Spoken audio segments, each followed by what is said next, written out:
Bonjour tout le monde. Aujourd'hui, notre équipe, composée de Tracy, Tricia, Audrey et moi-même Cassandra, allons vous présenter l'évaluation des processus en lecture et en écriture d'un élève prénommé Anthony. Comme je viens de vous le mentionner, le cas de l'élève que nous avions à analyser est celui d'Anthony. C'est un jeune garçon de 13 ans et demi. Il est scolarisé en français depuis sa maternelle et il reprend présentement sa sixième année du primaire. De plus, il est en ce moment dans une classe de cheminement adapté dans une école secondaire, puis il fut suivi en orthopédagogie de sa première année du primaire jusqu'à sa cinquième année. Donc, qu'est-ce qui est pour les difficultés rencontrées chez l'élève? Tout d'abord, on a remarqué que la lecture des mots écrits était un peu défaillante. En effet, Anthony éprouve la difficulté quant à l'identification des mots, euh, plus au niveau du décodage. Cette tâche, en effet, demande un effort cognitif chez l'élève, ce qui rend la tâche un peu plus complexe pour lui. Ça lui permet pas de développer ses capacités nécessaires pour la lecture. Par exemple, on considère que pour son âge, c'est censé être acquis. Donc, on mise plus les compréhensions de lecture plutôt que le décodage parce que la progression des apprentissages vise cette compétence-là. Pour ce qui est encore une fois de la lecture, l'élève a un taux d'exactitude de 72%, ce qui le place au niveau de la frustration. Donc, plus précisément, pour ce qui est de la voie d'assemblage pour l'élève, oui, elle est beaucoup utilisée, mais elle est déficitaire. C'est-à-dire que, par exemple, lors de la lecture des non-mots, l'élève a obtenu 4 euh, mots correctement sur les 20. Euh, En fait, cette catégorie-là travaille surtout la voie d'assemblage, donc c'est un peu défaillant pour l'élève. D'un autre côté, l'élève n'utilise pas la voie d'adressage pour les mots irréguliers euh, parce qu'on remarque qu'il fait des méprises en les lisant. Finalement, on remarque que l'élève fait beaucoup de substitutions phonémiques. Par exemple, avec le mot gourmand, il va dire grouma, donc il échange le ou pour le o et le en pour le a. Ensuite, pour ce qui est de la fluidité, le garçon lit environ 49 mots par minute, ce qui est quand même pas assez rapide pour un élève de sixième année, et en fait, ça le place dans le 10e percentile. Pour ce qui est de la compréhension en lecture, par rapport aux stratégies, généralement, on comprend que l'élève a quelques stratégies, mais ne les utilise pas vraiment adéquatement, ce qui lui permet pas d'avoir une bonne compréhension du texte. Donc, ça va être plus difficile pour lui de répondre aux questions par rapport au texte. Donc, pour ce qui est de la composition de texte, on trouve que c'est une difficulté chez l'élève puisqu'il a fait plusieurs parallaxies lors de sa composition. Par exemple, le mot heure, le mot jour ou le mot gris sont des mots qui seraient censés voir quand même régulièrement dans son parcours. Et on voit qu'il fait encore des erreurs assez flagrante par rapport à ces mots-là. Donc, on peut voir que ça devrait être travaillé pour notre élève. Euh, on considère quand même qu'il a une conscience pour la correspondance phonème-graphème, puisqu'il écrit au son. Donc, les mots, oui, ils sont mal orthographiés, mais on retrouve tous les phonèmes à l'intérieur. Par exemple, pour le mot gris, il était conscient qu'il y avait une lettre muette à la fin, donc il a placé un E, euh, tandis que ça prenait un S. Pour ce qui est des besoins de l'élève, on a remarqué que l'élève devait justement travailler l'identification correcte des mots écrits, ainsi que de développer ses stratégies en compréhension de lecture. Pour ce qui est des mots écrits, on considère que plus que son lexique va être grand, plus qu'il va être en mesure d'identifier correctement les mots lorsqu'il va les lire ou lorsqu'il va les écrire. Euh, Qu'est-ce que ça va créer aussi? Ça va lui permettre de reconnaître spontanément, instantanément les mots qu'il fait face. Ça va lui éviter donc de faire du décodage et par le fait même, ça va augmenter le nombre de minutes qu'il va lire en le nombre de mots, pardon, qu'il va lire en une minute. Finalement, on considère aussi que l'élève va être capable de se corriger plus facilement lorsqu'il va faire une lecture de mots, puisqu'il va être plus à la recherche du sens, donc ce qui va diminuer les parallaxies. Pour ce qui est des stratégies, l'élève devrait comprendre l'importance des stratégies qu'il peut utiliser. Ça va lui permettre justement de faire du sens par rapport aux stratégies qu'il utilise. Maintenant, ce qui concerne nos objectifs ciblés. En fait, ceux que nous avons ciblés sont davantage à long terme, mais nous souhaitons quand même qu'il y ait une très grande amélioration d'ici la fin de l'année scolaire. Notre premier objectif est d'augmenter son niveau d'exactitude des mots lus à 90%. Avec cet objectif, on souhaite qu'Anthony passe du niveau de frustration, c'est-à-dire qu'il y a beaucoup de difficultés même avec de l'aide, au niveau d'apprentissage.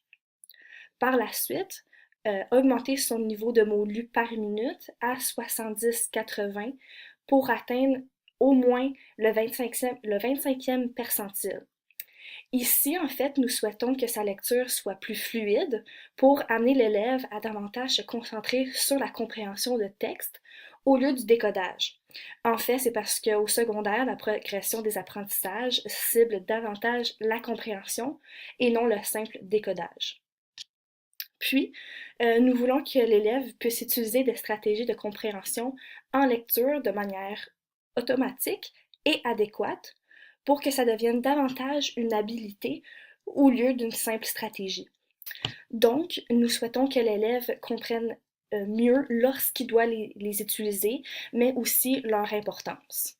Donc, étant donné le fait que nous considérons la compréhension de texte plus importante en ce qui concerne le secondaire que la correspondance graphème-phonème, par exemple, on établit une liste d'interventions et d'outils à prioriser pour aider Anthony.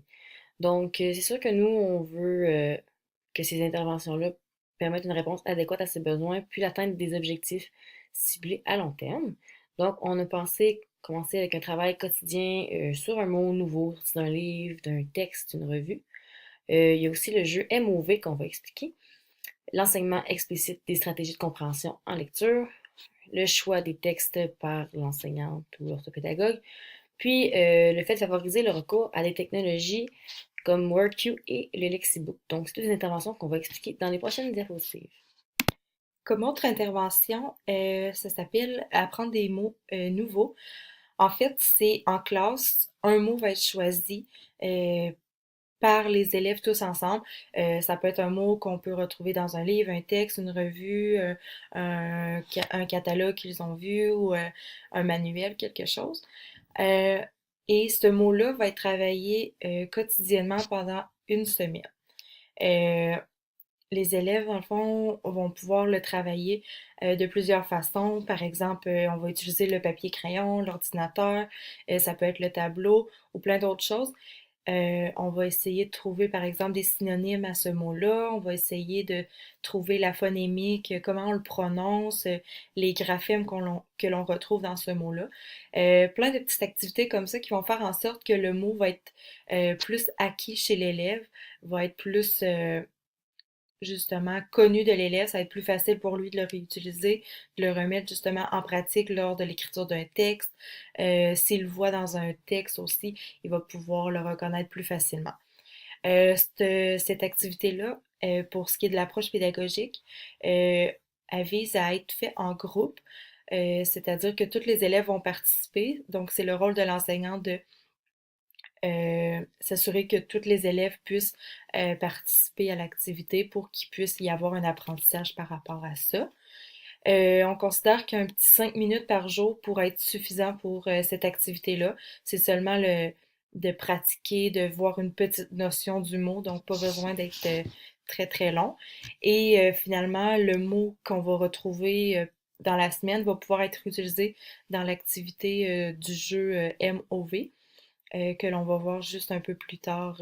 Donc, en ce qui concerne le jeu MOV, donc qui signifie mémoire orthographique visuelle, c'est une intervention qui va consister en une approche par le jeu, afin que l'élève perçoive qu'il peut aussi avoir du plaisir tout en apprenant. Donc, étant donné que c'est un élève qui a plus de difficultés, nous, on cherche à augmenter sa motivation aussi à apprendre. Donc, en s'amusant, c'est sûr que c'est une bonne façon. Donc, ce jeu-là, on peut y jouer en équipe, mais aussi de façon individuelle avec l'orthopédagogue. Donc, le jeu consiste en une présentation de mots isolés à mémoriser visuellement, donc à photographier mentalement, si je peux dire. Donc, on peut utiliser des mots de vocabulaire à apprendre chaque semaine ou ajouter les nouveaux mots quotidiens comme Tricia vient de parler, donc les mots qu'on sur lesquels on peut faire un travail à tous les jours. Et ensuite, une fois le mot présenté, donc l'élève avec qui il est en équipe ou l'orthopédagogue va cacher le mot, puis il va demander à Anthony ou peu importe le joueur de lancer un dé. Donc sur le dé, en fonction du chiffre que le dé va donner en fait, le joueur va devoir effectuer une tâche précise pour s'assurer en fait que l'information orthographique visuelle a bien été mémorisée. Donc, les tâches possibles sont déplier le mot à l'endroit, à l'envers, énoncer le nombre de lettres du mot, dire le nombre de voyelles contenues dans le mot ou de consonnes contenues dans le mot, puis aussi épeler une lettre sur deux en partant de la première. Comme le joueur ne connaît pas à l'avance la tâche qu'il va devoir accomplir, il peut pas l'anticiper, donc il va vraiment devoir recourir à sa mémoire visuelle. Si le joueur commet une erreur lors de la réalisation de la tâche, ben, l'orthopédagogue ou l'enfant en fait, peut proposer une nouvelle séquence de mémorisation. Donc, on représente le même mot à l'enfant, puis il doit tenter de le mémoriser une autre fois. Puis on le recache et on relance le dé. Donc, ça va être le même mot, mais avec une nouvelle tâche à effectuer. Donc, en fait, l'objectif de ce jeu-là aussi, c'est de jamais rester sur un échec. Donc, on veut valoriser puis renforcer les réussites de l'élève. Donc, ce jeu-là, on proposerait d'y jouer environ 2 fois par semaine pendant 1 mois pour commencer, afin de tester la motivation d'Anthony ainsi que sa progression. Ça pourrait être aussi travailler en classe parce que, en fait, ça pourrait être bénéfique à tous les élèves qui sont en apprentissage de nouveaux mots de vocabulaire aussi. Puis ensuite, ce qui serait vraiment important avec Anthony particulièrement, ce serait d'aussi travailler à lire les mots qu'il a vus dans le jeu, dans un texte, puis à les écrire aussi en dictée. Donc pour qu'ils deviennent automatiques pour l'élève, puis qu'ils restent dans son lexique visuel orthographique. Alors, une prochaine intervention ciblée s'agit en fait de l'enseignement explicite. Pour faire un retour là-dessus, en fait, il s'agit d'une stratégie d'enseignement axée sur la compréhension. C'est donc l'enseignante qui va fournir des stratégies, des procédures ou des démarches à l'élève. Nous, on trouve ça important d'effectuer de l'enseignement explicite avec Anthony, puisque celui-ci ne possède visiblement pas suffisamment de stratégies. Donc, on ferait de l'enseignement explicite seul à seul avec Anthony assez régulièrement. Je dis seul à seul parce que notre but est qu'il comprenne très bien et le fait de travailler individuellement avec l'élève va nous permettre de s'assurer de sa bonne compréhension. De plus, l'enseignement explicite est une stratégie d'enseignement qui permet le transfert, ce qui est très pertinent dans le cas de notre élève parce qu'on veut en fait qu'il puisse réappliquer les stratégies qu'on lui propose et qu'elles deviennent automatiques. Donc, on commencerait par travailler les stratégies de avant la lecture, puis une fois que Anthony va avoir acquis ces stratégies-là, on va pouvoir travailler les stratégies pour le pendant la lecture. Donc, la première étape pour le modelage va être en fait de montrer à Anthony comment est-ce que moi je réfléchis lorsque je commence à lire un texte. Donc, d'abord le titre, qu'est-ce que ça me dit? Est-ce que je suis capable de comprendre un petit peu de quoi est-ce qu'on va parler durant le texte? Ensuite, s'il y a des images, est-ce que je suis capable aussi de les relier au titre? Est-ce que je suis capable de faire des anticipations? Qu'est-ce que ça me dit justement en regardant seulement les images et le titre? Qu'est-ce que je pense qu'il va se passer dans l'histoire? Donc ça, c'est des stratégies pour justement me questionner avant de commencer ma lecture. Une fois que les stratégies pour avant la lecture sont acquises par Anthony, je vais pouvoir expliquer les stratégies pour le pendant la lecture. Donc, ça va être de montrer à Anthony qu'est-ce que je fais pendant que je lis mon texte. Donc, ça va être de lui montrer c'est à quel moment est-ce que je m'arrête, pourquoi est-ce que je m'arrête, pourquoi est-ce que je me questionne, c'est quoi les genres de questions que je me pose justement lorsque j'effectue ma lecture. Est-ce que je prends des notes? Si oui, à quoi elles me servent? À quel moment est-ce que j'en prends? C'est quand que c'est vraiment pertinent puis quand que ça lit un petit peu moins. Qu'est-ce que je fais lorsque je rencontre un mot difficile? Donc, est-ce qu'il y a façon de trouver la signification du mot au travers du texte ou est-ce que je vais toujours chercher dans le dictionnaire? Est-ce que je suis capable de faire des liens avec le reste de la phrase, tout ça? Donc, je dois expliquer à Anthony l'utilité de des différentes stratégies. Aussi, qu'est-ce que je fais lorsque je souligne, dans le fond, qu'est-ce que je souligne? Quelles sont les informations qui sont pertinentes à souligner lorsque je lis un texte? Donc, dans le fond, en principe, c'est ça le modelage, c'est de verbaliser explicitement en réfléchissant à voix haute, puis en passant par toutes les étapes des stratégies pour que l'élève, lui, ce qu'il doit faire, c'est de m'écouter, de m'observer pour après ça pouvoir remettre en pratique ce que moi j'ai fait. C'est surtout en questionnant l'élève et en l'amenant à réfléchir que celui-ci va pouvoir clarifier sa compréhension, puis nous, on va pouvoir aussi s'apercevoir s'il comprend bien justement les stratégies qu'on lui a proposées et s'il comprend aussi à quel moment qu'il doit les utiliser. On doit aussi le faire verbaliser sa compréhension pour justement pouvoir voir s'il comprend bien qu'est-ce qu'on vient de lui dire. Donc, le modelage, pardon, c'est vraiment l'enseignante qui va faire l'activité en soi. Donc, l'élève, tout ce qu'il a à faire, c'est d'observer, d'analyser et d'écouter ce que l'enseignante est en train de faire. La deuxième étape de l'enseignement explicite, il s'agit de la pratique guidée. Donc, c'est là où est-ce qu'on va faire, c'est-à-dire l'élève et l'enseignant. Dans le fond, ce qu'on pourrait faire, c'est de faire lire un texte court à Anthony, qui soit assez simple pour comprendre. Puis c'est ça, on veut dans le fond qu'il puisse appliquer les stratégies qu'on vient de lui proposer. Donc on guide vraiment l'élève dans la procédure. On veut dans le fond reprendre la stratégie qu'on vient de lui montrer sur le plan collectif.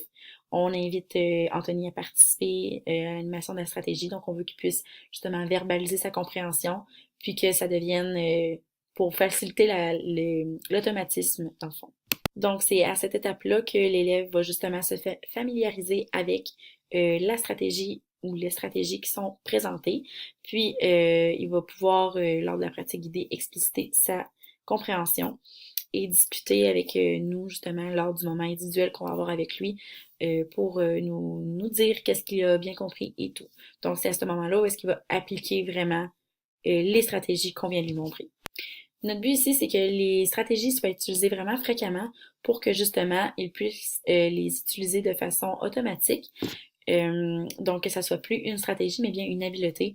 Donc, voilà. Puis, on trouvait ça aussi pertinent que Anthony puisse avoir un référentiel à côté de lui, que ce soit mis à sa disposition pour qu'il puisse justement suivre les différentes stratégies qu'on lui a proposées, puis que ça devienne, tu sais, que ce soit un réflexe de regarder les stratégies qu'il doit appliquer pour l'aider lors de ses différentes lectures. Donc, ça pourrait être un petit référentiel avec vraiment les descriptions, une image seulement, des pictogrammes, le soulignage, prendre des notes, se questionner, anticiper. Avant la lecture, ça pourrait être le titre, les images. Donc, ramener pour que justement ça lui vienne, que ça soit toujours dans sa tête lorsqu'il fait la lecture des textes. Donc, l'intervention suivante viendrait en accompagner plusieurs autres. Nous la considérons plutôt comme une approche pédagogique qui permettrait de répondre aux besoins de l'élève. Donc, on n'avait pas parlé plus tôt dans cette vidéo, mais on a remarqué un certain manque de motivation à lire chez l'élève, puisqu'il regarde la longueur du texte avant de le lire, il soupire lors de ses lectures, etc. Donc, c'est pourquoi nous voulons l'aider en travaillant autant le côté pédagogique, donc lui enseigner des nouvelles stratégies par exemple, mais aussi le côté, que le côté socio-affectif. En effet, il s'agirait de choisir des petits livres ou des courts textes qui ont des sujets qui interpellent l'élève pour davantage le motiver à lire, mais qui sont aussi des textes qui sont plus accessibles pour lui quant à son niveau de lecture. Nous suggérions que l'orthopédagogue et l'enseignante priorisent ce genre de matériel tout au long de l'année pour permettre à Anthony de vivre davantage de réussite. Cette façon de faire va aussi pouvoir être utile pour le travail en compréhension de lecture, parce que l'enseignante ou l'orthopédagogue va pouvoir modeler à partir de ses livres ou textes, et il va pouvoir aussi se pratiquer à le faire lui-même plus facilement. Puis, mieux les stratégies vont être appliquées et maîtrisées par l'élève, plus le niveau de difficulté des textes va pouvoir être augmenté.